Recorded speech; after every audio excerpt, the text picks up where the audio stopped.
you very much. I'm just going to talk a little bit about the carol tradition of Redruth. It's the same all over Cornwall, but some places have it more than others, the carol tradition.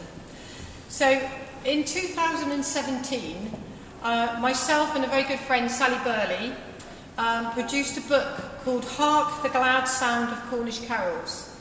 And we travelled around Cornwall talking to and recording people. We heard and saw strong community pride in the local carols. In places such as Padstow, St Ives, Bude and Penzance, people were celebrating Christmas with the traditional carols from their own towns, out in the streets or in the pubs.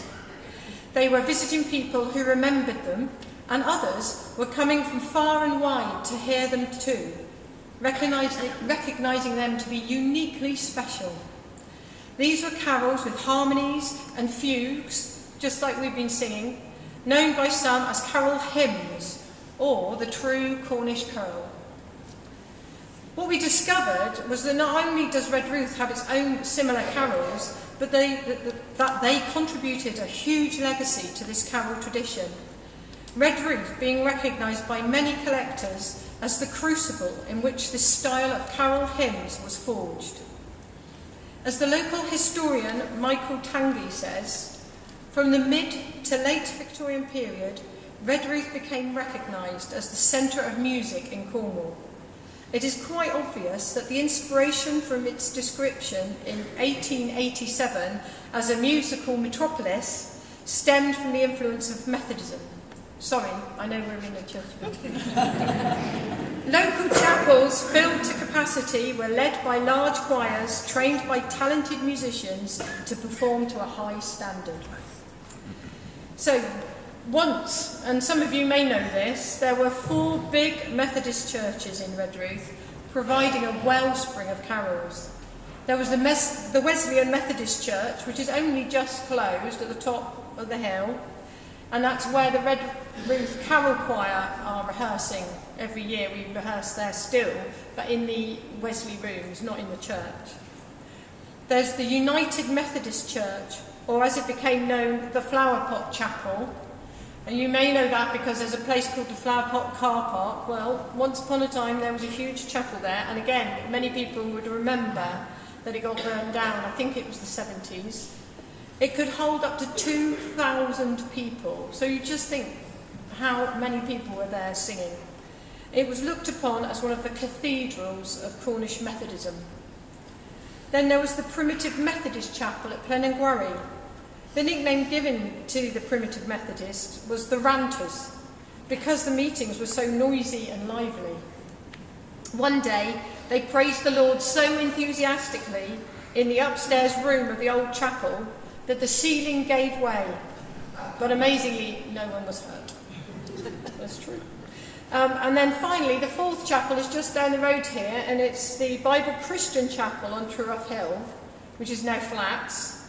And all those churches, the carols were a feature in all of them.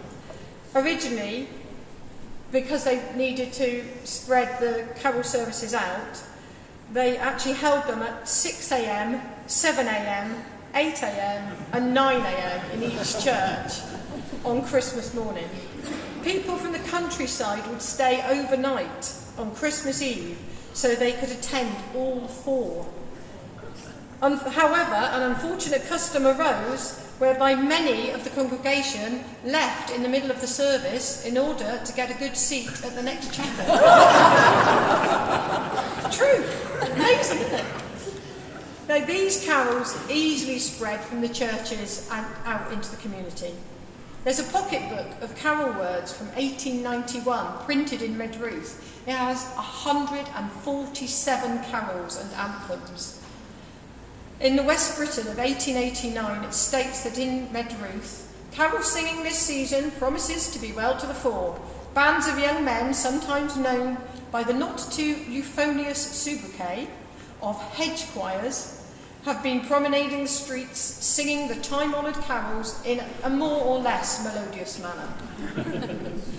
This has been going on for several weeks past, and principally on Sunday evenings. So these hedge choirs were again mentioned in the 1900s and show how the carols were not confined to the chapels but were being sung everywhere. And again, a quote from Michael Tanguy: "No singing within walls can equal the beauty and sweetness of open-air carolling, where the miners' powerful voices blend in thrilling harmony."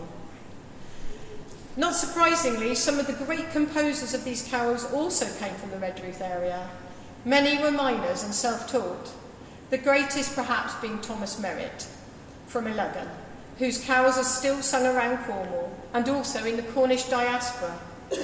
In 1899, Merritt's first set of carols sold 4,000 copies in December alone.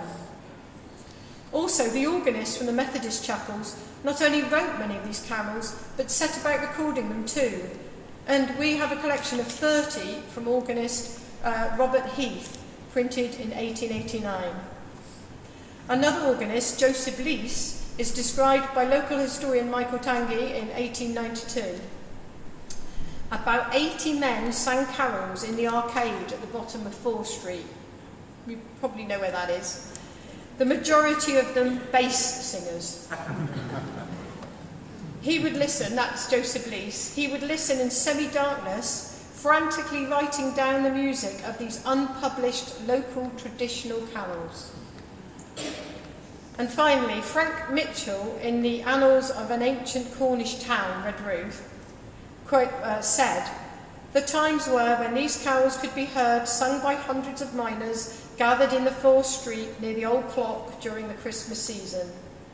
However, surprisingly today, there is very little knowledge of these carols within the Redruth community and very little opportunity to hear them.